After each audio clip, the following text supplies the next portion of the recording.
निसार आ जाओ भाई, गुलजार भाई आ गए हैं। ले भाग।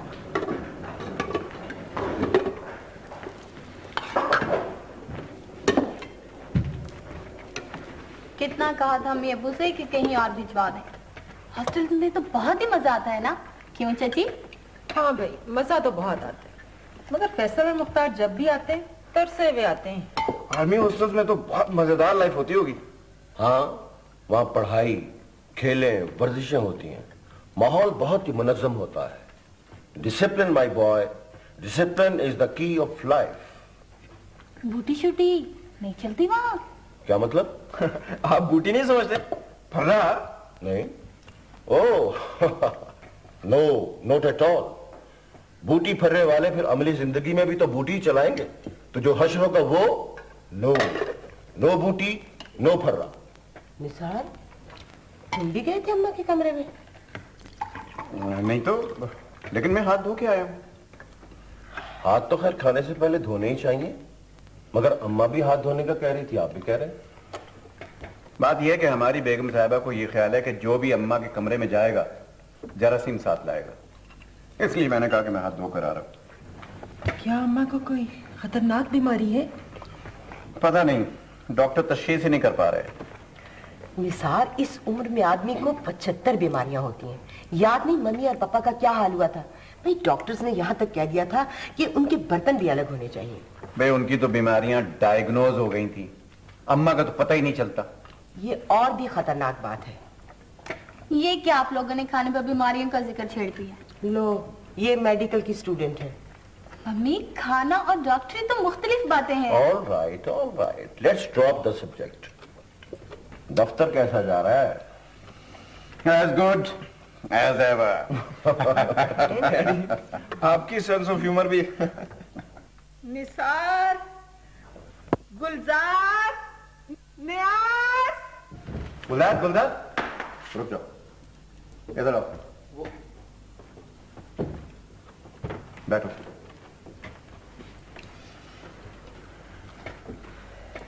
अम्मा को इस तरह कभी कभी हो जाता है। मामूली सा दौरा है गुलजार भाई, कोई खास बात नहीं है। हम तो अब आदी हो चुके हैं।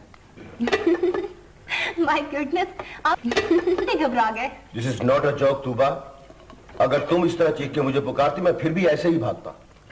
कर्नल अंकल ठीक कह रहे हैं, अब तुम चीखने ना लग जाना। विशाल भाई, आखिर बात क्या है? कुछ भी नहीं। Are you sure? बड़ी बेगम साहिबा, थोड़ा सा और खा ले।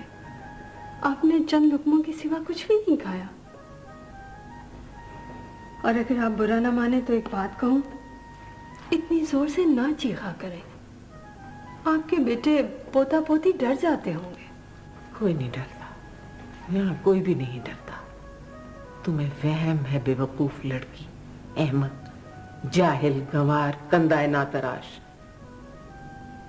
यहाँ कोई नहीं डरता। ठीक क्या कहा कंदाए? जाहिल, वो बेवकूफ। कौन डरता है यहाँ? बता कौन? मैं डर जाती हूँ बड़ी बेगम साहिबा। आप मुझे डराना चाहती हैं? क्यों? मैं तुम्हें क्यों? उठा लो ये खाना। खा तो लें कुछ। मुझे वहशत होती है इस खाने से। आपने कल रात भी यही किया था। पता नहीं दोपहर में भी कुछ खाया होगा या नहीं। दोपहर को? कल या आज? हाँ, आज मैंने रेमू से कुछ मंगवाया था। मेरे पास पैसे भी नहीं थे। मैंने रेमू से कहा बाजार से भुट्टे ले आओ, उबले हुए। वो बेवकूफ अहमद उस पर ढेर सी मिर्ची और खट्टा डलवा लाया। पहले ही चक पर मेरे होंठ और रह से दांत खट्टे हो गए। मैंने इधर ही कहीं डाल दिया था। अम्मा,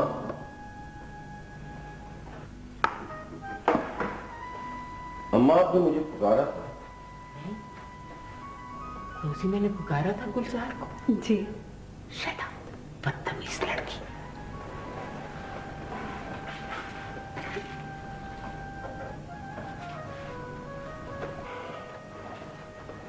तो आप ये मंगवा कर खाती रहिए। नहीं, मैं तो। रहमत, बाबा रहमत। बेवकूफ, खाया होता तो ये सालम का सालम होता। खबरदार अगर रहमत को बुलाया तो। तुम चाहती क्या हो?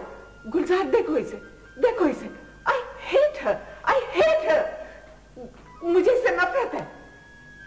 रहमत बाबा, आइंदा से भुट्टा इस टोकरी में नहीं डालना, बदबू हो जाएगी। ले जाओ इस भुट्टे को।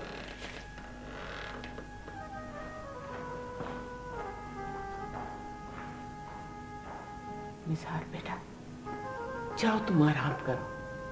रोजी, उठा लो ये सब कुछ और थोड़ा तेल और डाल दो मेरे सर में।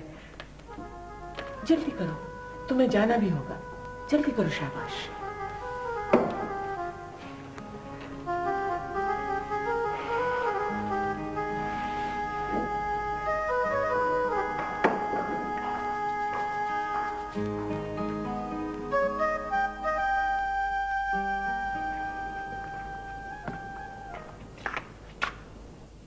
लो, मैं सोच रही थी सब्जी तरकारी मंगवा लूंगी तुमसे, तुम तो अभी से तैयार हो रही हो।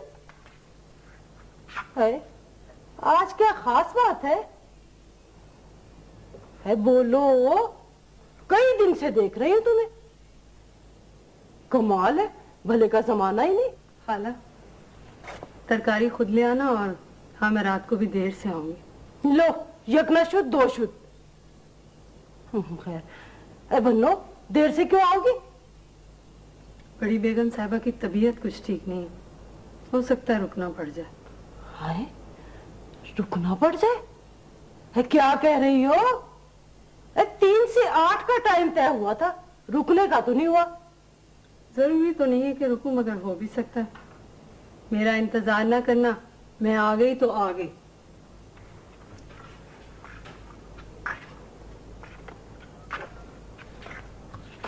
ये लक्षण अच्छे नहीं लग रहे हैं मुझे तुम्हारे।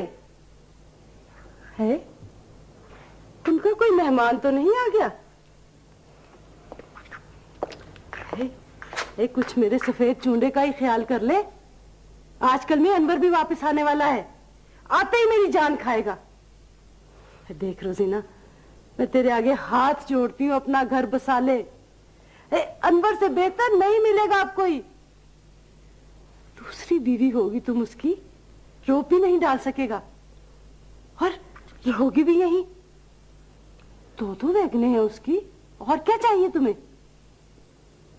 याद रख ले रोजीना, कंवारा रिश्ता अब नहीं मिलेगा कोई। पत्थर, एक जवाब तो दे, एक मुंह से तो बोल, एक सर से तो खेल।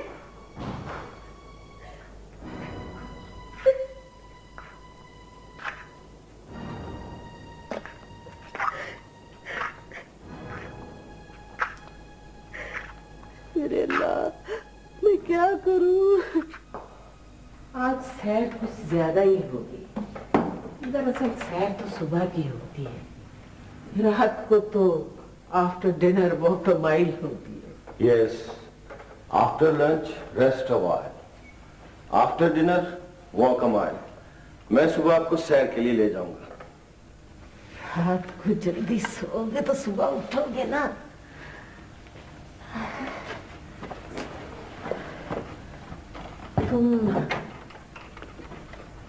गुलजार, तुम नमाज के लिए उठते हो या नहीं? यकीनन, हमको तो वैसे भी सुबह उठने की आदत होती है। शुक्र है। गुलजार। जी माँ जी, पूछिए। ये निसार अच्छा आदमी नहीं है, जेन्युइन नहीं रहा, बिगड़ चुका है। मैं अच्छा माँ जी, फिर बात करेंगे, अभी आप आराम करें। शब्बा खैर, खुदा हाफिज।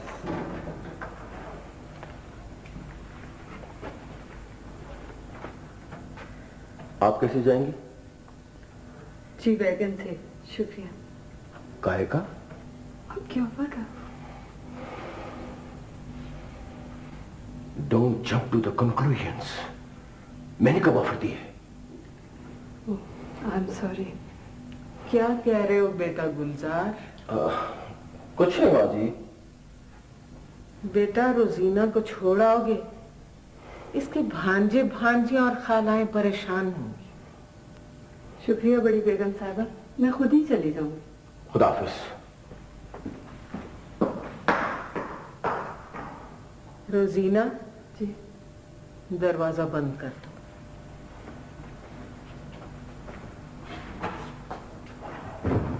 अलमारी में से मेरा पर्स निकाल दो। जी।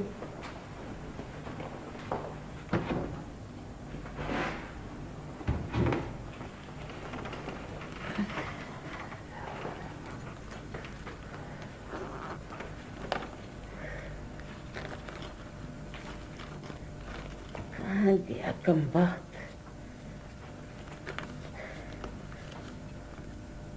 मेरे पास तो था भी एक ही, यही रखा था इस जेब में। लड़की कहीं, ओह शुक्र है, ये लो 50 रुपए। कल आते हुए दलिया, साबुदाना, कॉर्नफ्लेक्स, चाय, चीनी, नमक, दूध लेती आना। जी। मैं इस निसार की कमाई से आजिज हूं। ये मेरा बेटा होकर, उस बाप का बेटा होकर जिसने 1947 में जब हिंदुओं सिखों ने बेबस निहत्थे मुसलमानों को, उनकी बीवियों, बेटियों, बच्चियों, बहनों को, ओ नो,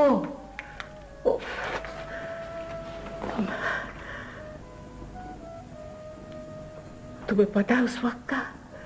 तुमने देखा था कि नहीं? मैंने? क्या उम्र है तुम्हारी? मगर तुम तो पैदा भी नहीं हुई होंगी। मैंने देखा है वो वक्त। मैंने नेज़ों पे बच्चों को उछलते देखा है, कुएं में कंवारियों को छलांगे लगाते देखा है। काफलों में आते थे लोग, काफला, लहू, लूटमार, बर्बादी, बारिशें, कैंप, हैजा, भूख, प्यास, और मेरा ही लख्ते जिगर। अम्मा जी, क्या कहा? अम्मा जी, मैं इस निसार की कमाई नहीं खा सकती। ये चीजें ले आओ और खुद पकाकर या रहमत से कहो कि वो पकाकर मुझे खिलाया करे। मगर मुझे पता है, थोड़ी थोड़ी चीजें ले आना। जी नहीं, मैं ले आऊंगी। जैसा मैंने तुम्हें कहा है तुम वैसा ही करोगी लड़की। खबरदार जो अपने पैसे खर्च किए तो। मगर ये तो बमुश्किल 2 दिन। तीसरे दिन का अल्लाह मालिक है। अम्मा जी, खबरदार जो मुझे। अम्मा जी,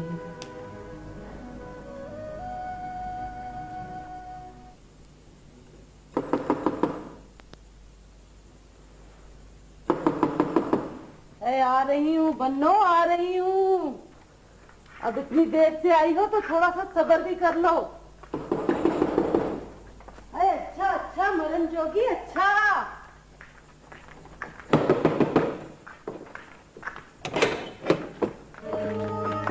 अरे तुम, मैं समझी। आओ आओ, बैठो। बहुत दिन लगा दिए। कहाँ थे तुम?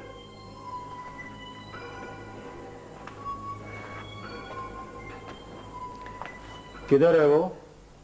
कौन? अच्छा रोजीना। क्या बताऊं, कितनी मेहनत कर रही है वो। कहती है किसी की मोहताजी नहीं करूंगी, ना कपड़ा वो ना... है किधर? इतनी रात हो गई है, कहाँ 10 बजे है अभी तो, आती होगी। कहाँ से? नौकरी छोड़ी नहीं उसने अभी तक? कहाँ, बथेरा कहा, बथेरा समझाया, खुद से लड़की है, जिद्दी है, कल कला को तुम्हें भी तंग करेगी।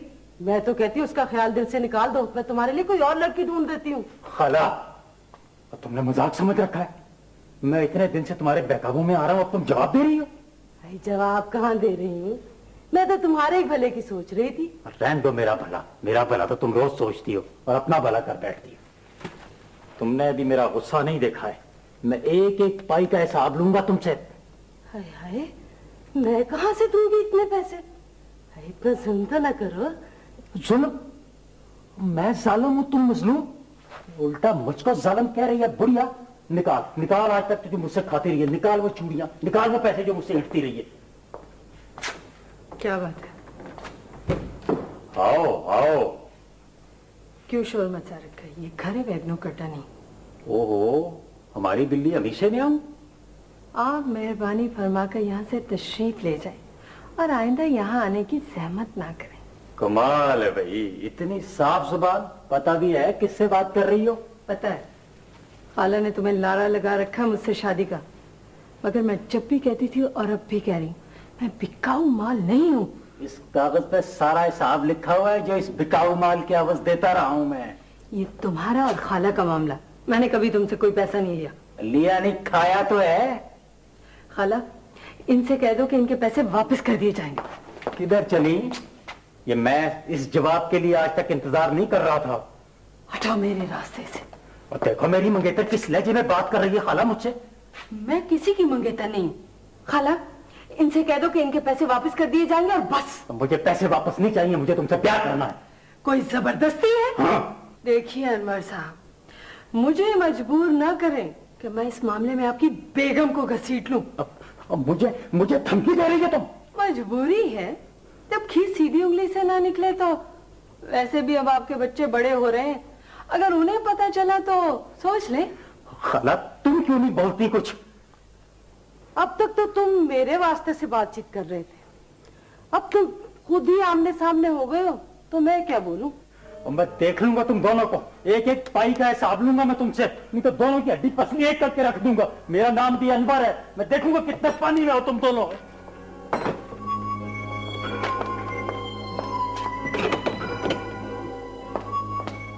अब क्या होगा? ये तो धमकी देके चला गया। भौंकने वाले काटते नहीं खाला। अरे किस जमाने की बात करती हो? आज के दोनों काम करते हैं।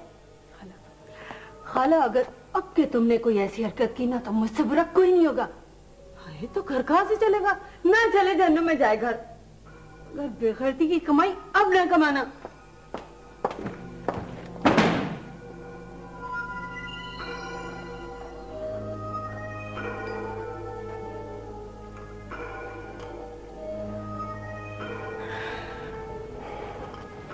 चाय ले ले। रख दो।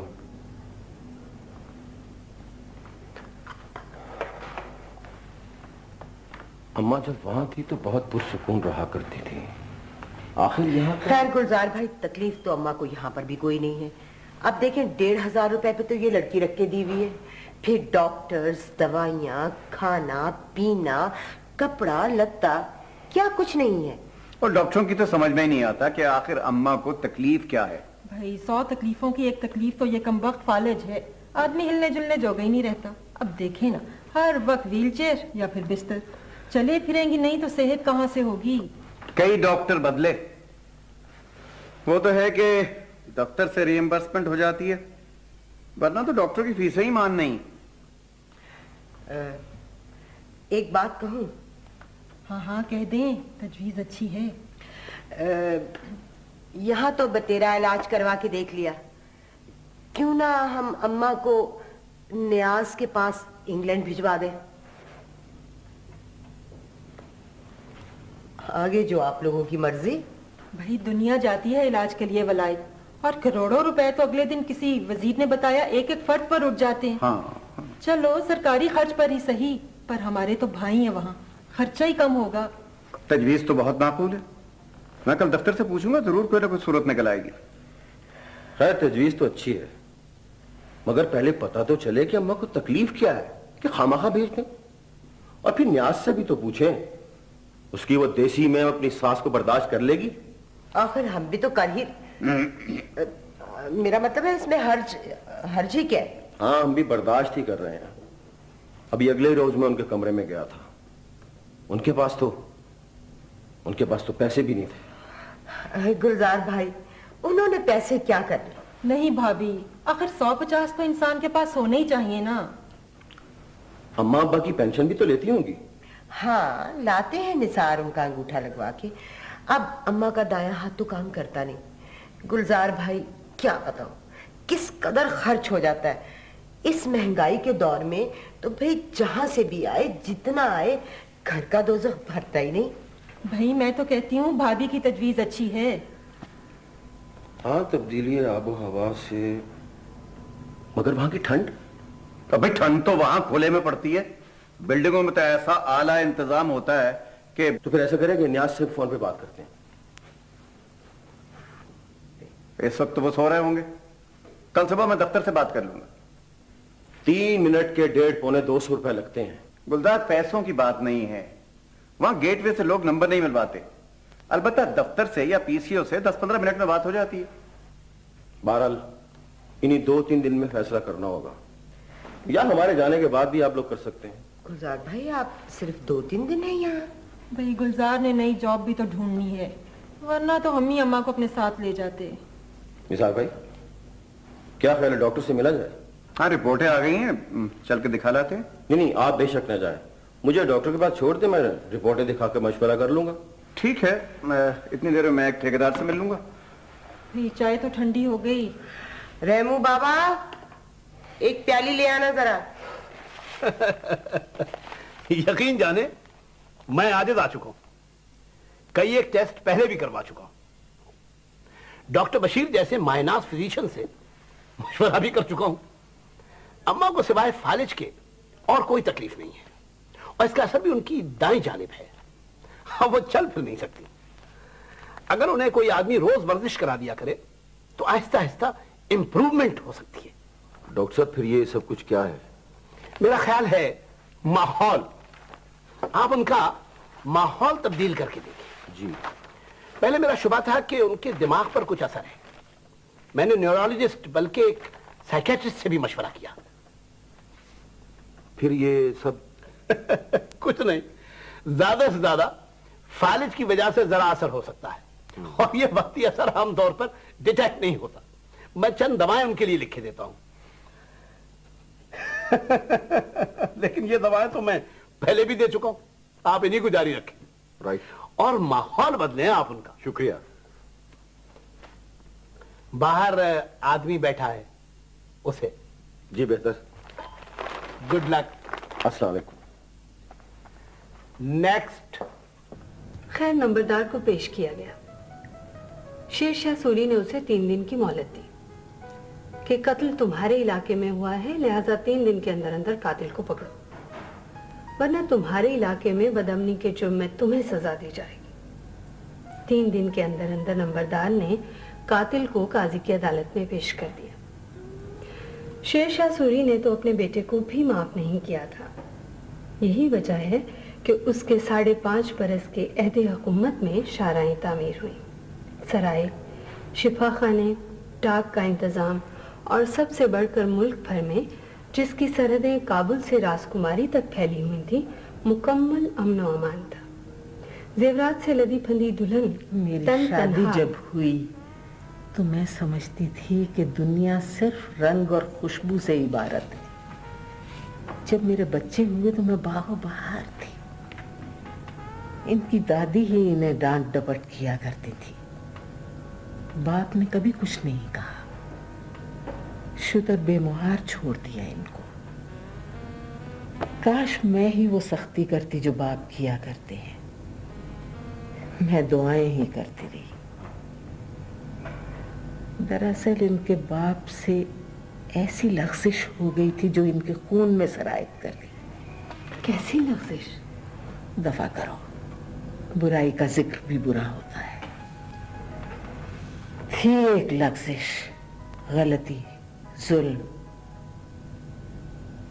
याद रखो, किसी का जर्रा बराबर भी हक मारोगी तो तुम्हारी नस्लों पे उसका असर पड़ेगा। ये किताबी बातें अम्मा जी। किताबी बातें, पुरानी तारीख को छोड़ो। इन पिछले 10-15 वर्षों में जो कुछ हुआ है वो तुम्हारी आंखें खोलने और जमीर को जगाने के लिए काफी नहीं है? 1947 को ही ले लो। सब ने एक दूसरे के साथ जो कुछ किया वो जुल्म नहीं तो क्या था?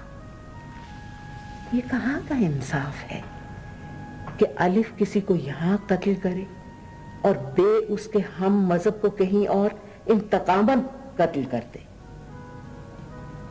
और फिर यही नहीं, एक दूसरे की जायदादों पर नाजायज कब्जे किए, झूठ बोले, इनके बाप ने भी, उसने भी। क्या हुआ था? कुछ नहीं, कुछ नहीं, कुछ नहीं।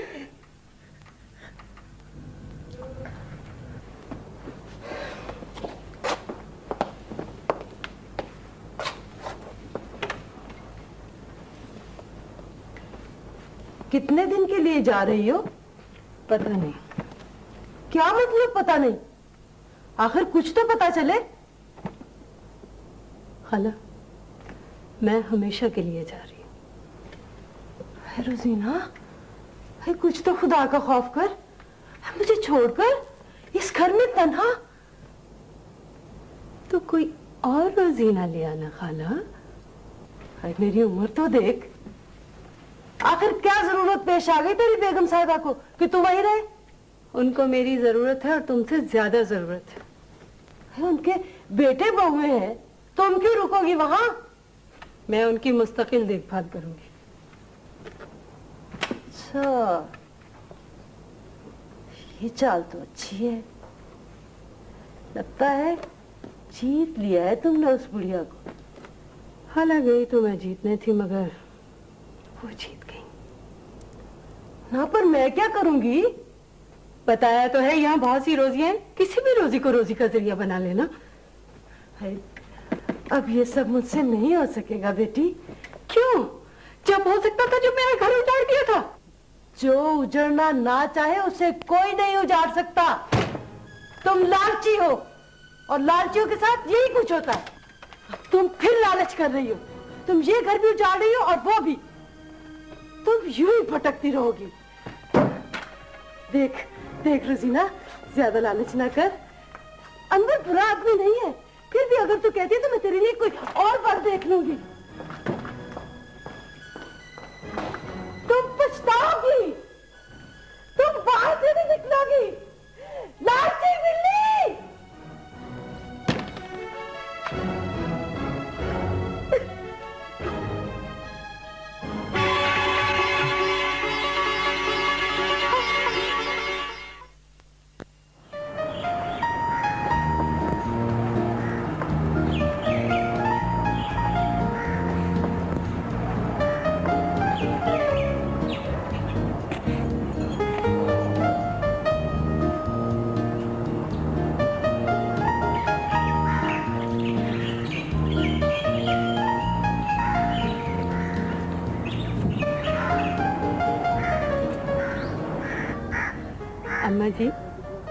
अम्मा जी, आप चलती फिरती क्यों नहीं?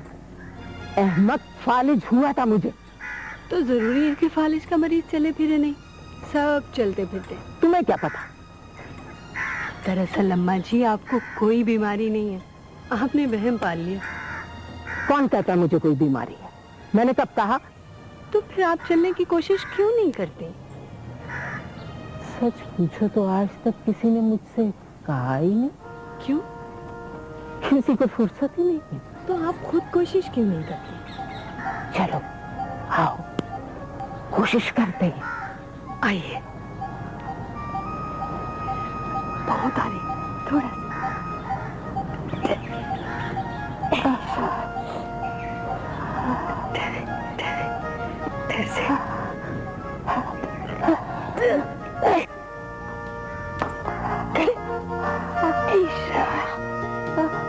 शाबाश अम्मा जी, आप खड़ी हो गई, मुबारक हो। अभी लोग आपको कहीं नहीं भेज सकेंगे। कहाँ भेज रहे हैं मुझे? कहीं कुछ नहीं। बताओ। वो रात को अंकल न्याज का फोन आया था दादी अम्मा। तुम सुबह बेटी, न्याज का फोन? कैसा है वो? बच्चे कैसे हैं? बहू कैसी? सब अच्छे हैं। तुम्हारी बात हुई थी? जी नहीं, मम्मी बता रही थी। न्याज ने मुझे बुलाया है? कहाँ दादी अम्मा, वो तो मम्मी पापा प्रोग्राम बना रहे थे कि आपको इलाज के लिए वहाँ भेज दिया जाए। तस्लीम के पास? हरगिज़ नहीं। और फिर मुझे कोई बीमारी नहीं। तो दादी अम्मा आप फिर नॉर्मल क्यों नहीं रहती? जब आपको कोई बीमारी नहीं है तो? मैं नॉर्मल हूँ बेटा, ये लोग नॉर्मल नहीं है। कौन लोग? जाओ जाओ, चली जाओ, चली जाओ। ये लोग तुम्हें नहीं चाहते, बेकार बुढ़िया। चली जाओ, चली जाओ।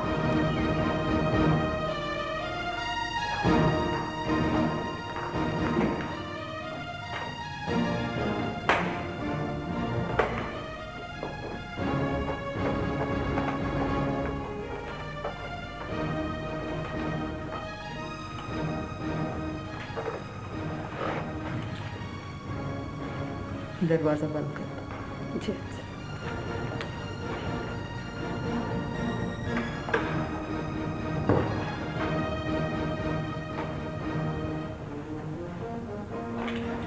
बैठो। रात फोन पे क्या बात हुई थी? तूबा ने बताया था ना आपके। तफसील बताओ। ये आपके घरेलू मामलात में मदाखलत नहीं होगी कि मैं उधर की बात इधर। उसूल वहां चलते हैं जहां साजिशें ना हो रही। लेकिन साजिश को साजिश से नहीं, उसूल से नाकाम बनाया जा सकता है अम्मा जी। तुम ठीक कहती हो। गाली का जवाब खामोशी है, गाली नहीं। हाँ, अगर कोई बढ़ के बाल नोचना शुरू कर दे तो जवाब में बाल नोच लेने चाहिए। बहरहाल ये तो पता चल गया कि ये लोग मुझे यहाँ से भेजना चाहते हैं। मैं न्याज और तस्लीम को जानती हूँ।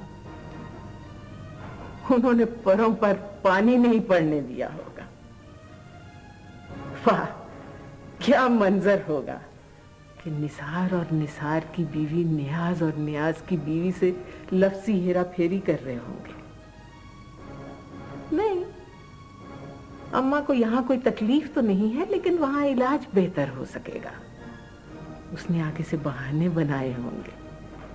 लेकिन ये दोनों भी चालाक है, इन्होंने कोई तरकीब सोच ली होगी।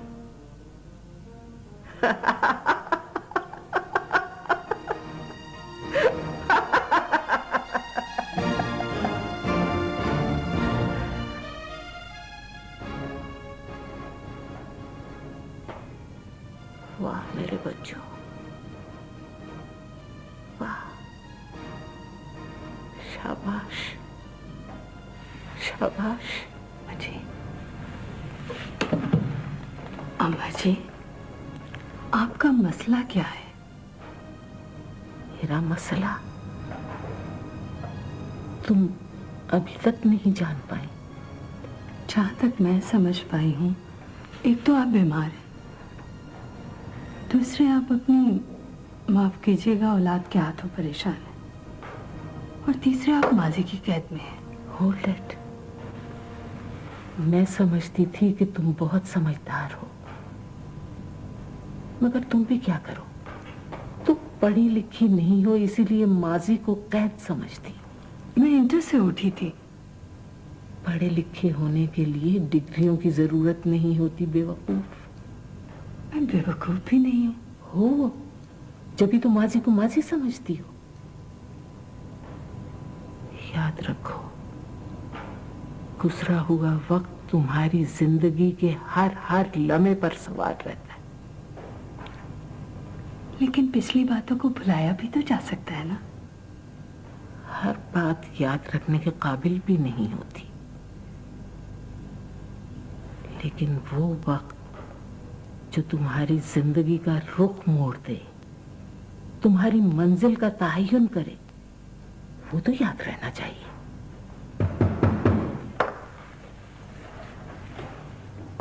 अस्सलाम वालेकुम अम्मा जी। वालेकुम अस्सलाम। आओ आओ बेटा।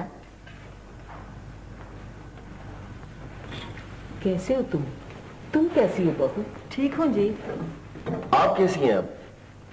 मुझे क्या होना है, जो रोग है सो है। मैं डॉक्टर के पास गया था आपकी रिपोर्टें लेकर। डॉक्टर को तो पता ही नहीं चलता कि मुझे बीमारी क्या है, लेकिन वो फीस ऐंठ लेता तुम लोगों से। आप जरा बाहर जाएं, मैं अम्मा से चंद बातें करूंगा। ठहरो रोजीना, तुम इसके सामने बात कर सकते हो। इसने रात नियाज से फोन पर होने वाली बातें भी सुन ली। ये तो बहुत ज्यादती है, आपको कोई हक नहीं है हमारी बातें सुनने का। वाकई मुझे तो ख्याल ही नहीं आया था। क्यों रोजी? जी वाकई मुझे कोई हक नहीं है, मगर मैं क्या करती, जब आवाजें आ रही हों तो इंसान कान तो बंद नहीं कर सकता।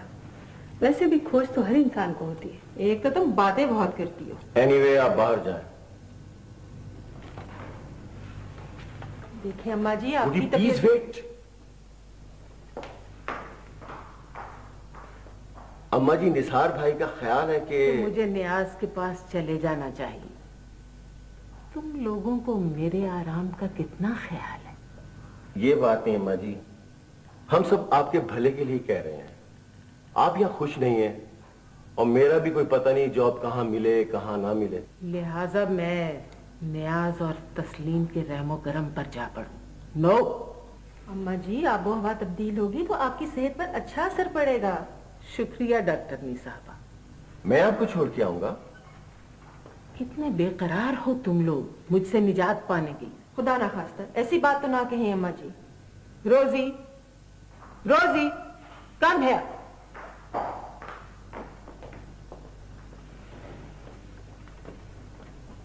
मुझे बिस्तर पे लिटा दो और कोई किताब पढ़ के सुनाओ। जी। तुम जा सकते हो दोनों।